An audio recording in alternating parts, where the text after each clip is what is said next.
We are here in Tel Aviv, where a community of volunteers, not just impacted families whose loved ones have been taken hostage, but also several other leading members of Israel civil society, former diplomats, lawyers, military people, everybody who can help, wants to help, is here.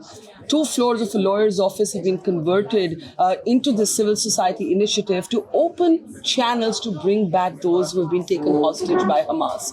With me here is a very special guest, somebody we all know and admire from India, Ambassador Daniel Carmon. He has, of course, been Israel's envoy to India, and he's here volunteering. And I don't know how many of you know this. I discovered it only recently. Daniel Carmon himself is a terror victim. He lost his wife to a terror attack, and with the experienced anguish of what that feels like, he's here to help other families. Thank you very much for talking to us. Often those who are not in government have a little more freedom and a little more opportunity in some ways than governments do. What is at the heart of this initiative? I know a lot of you former diplomats were sitting together. What are you trying to do? Well, the initiative really takes people from all the Israeli civil society who care, like all the population of Israel cares about this terrible tragedy that happened on the 7th of October, and group into a very, very strong force lobby of civil society, including many people who were there. We were in government, we were diplomats, we were MIA's negotiators. There are people here in this civil society who have had experience of being intelligence officers or negotiators? And they were negotiators, MEA negotiators in past experiences. Now they're not part of the government, but they bring their experience. Right. So much, hundreds of years of experience of how to deal with it from the family side. We are here to represent the families, and our logo, our which is right behind you, which actually says, "We will bring them home now." We will bring them home now. Bring them home now. That's the message, and the message is sent to the. So I'm very interested in all of the collective experience in this room. As you said, here are also people who have been negotiators in exactly these kind of situations, who are no longer officials. Obviously, all of you are opening back channels, as it were, to a network of contacts that you have built up over the years? Well, I want to stress one thing. The government is acting separately. Yes. And the real channels are the channels by the government. Sure. This is an addition, a bonus, a strength from behind. And definitely, you could, we have a WhatsApp group, and there are hundreds of initiatives per day. Right. People calling from all over the world. I've spoken to Argentina. I've spoken to... I believe there's also been an attempt to reach out to the Pope.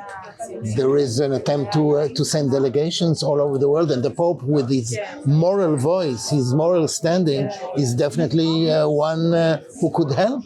But, we get so many initiatives, and there is no initiative that is not checked. We're now in the middle of checking something with a country in Europe. And again, we are not replacing the government. We're giving the families the push that they need to know that we are here, and to know that some of the initiatives can be helpful, because, as you said, there are things a government cannot do, because a government can do things discreetly or publicly. We go all the way. We permit ourselves to do. Every avenue is checked. So let me ask you this. You are a man of many parts in this context. You have been a terror victim. You have lost somebody you love to terror. You've also been a diplomat. You understand the complications of governments and obligations that governments take.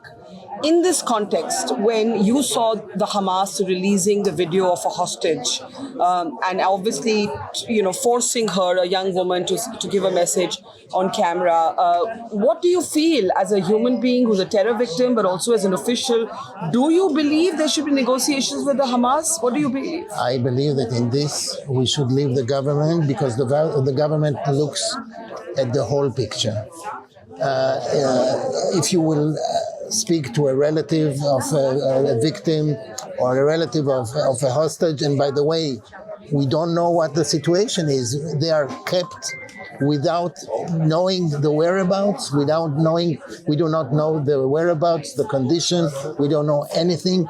And how cruel, how inhuman can the captors be when we're not talking about a war? I mean, we're talking about a war, but we're not talking about soldiers. Yeah. Soldiers also should be treated in a way that the international community has set, but civilians, babies who are there, I mean, they were kidnapped, probably some of them without their parents, and who knows what happened to the parents. The tragedy in different levels is terrible, and I'm not sure the international community understands the depth of this tragedy. 199 people, we don't know their whereabouts, we don't know if someone who needs to take medicine every day has the medicine. We know about a 16-year-old girl that was on a wheelchair, who disabled and fed through her stomach. Who treats her? I mean, the captors, do they know how to do that?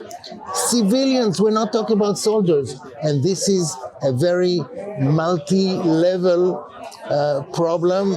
There is a war going on. The negotiations with Hamas or not is a different story. I know it's a sensitive question, especially at a forum where families of hostages are there. But you know that the world is debating that Israel's right to retaliation is there and must be upheld, but it cannot be at the cost of civilians suffering in Gaza either. And you saw the Gaza hospital bombing. Initially, the Israelis were blamed. The Israeli military said it wasn't us, it was the Islamic Jihad.